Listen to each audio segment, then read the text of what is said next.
তিনি ব্যক্তিগত প্রতিশোধ প্রতিহিংসার শিকার হলেও তার কথায় আচরণে বক্তব্যে কখনো আমরা কোনো ক্ষোভ বিক্ষোভ দেখিনি।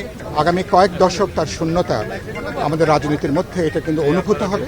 যে কোনো স্বৈরতন্ত্রের বিরুদ্ধে আগামী যারা আন্দোলন করবেন, এবারকার গণ অভ্যুত্থানও আমি ইতিমধ্যে বলেছি, সুতরাং তারা সবাই বেগম জিয়ার সাহস থেকে, তার এই দৃঢ়চিত্ত মনোভাব থেকে তারা সেখানে অনুপ্রেরণা তারা সংগ্রহ করবেন। তাকে যেভাবে অমানবিক পরিবেশে তাকে জেলখানায় তাকে কারারুদ্ধ করা হয়েছিল, সেই যে তিনি অসুস্থ হলেন, আসলে সেই অসুস্থতা তিনি আর কাটিয়ে উঠতে পারেননি।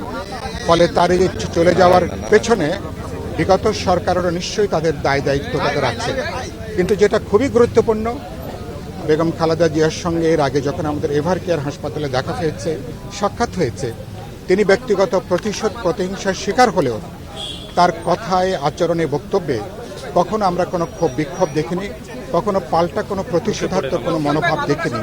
এটা হচ্ছে তার ব্যক্তিত্বের সবচেয়ে গুরুত্বপূর্ণ জায়গা। বরাবরই তিনি গণতান্ত্রিক আন্দোলনের ঐক্য, রাজনৈতিক দলগুলোর ঐক্য, জনগণের ঐক্যের ব্যাপারে বরাবরই তিনি ছিলেন সোচ্চার কণ্ঠ।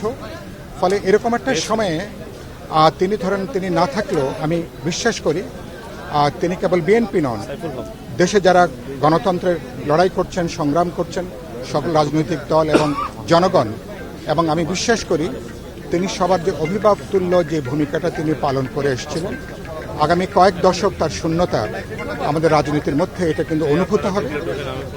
আমি মনে করি কোনো মানুষ থাকে যারা আসলে শেষ পর্যন্ত একটা কজের জন্য, একটা লক্ষ্যের উদ্দেশ্যের জন্য যারা সংগ্রাম করে যান।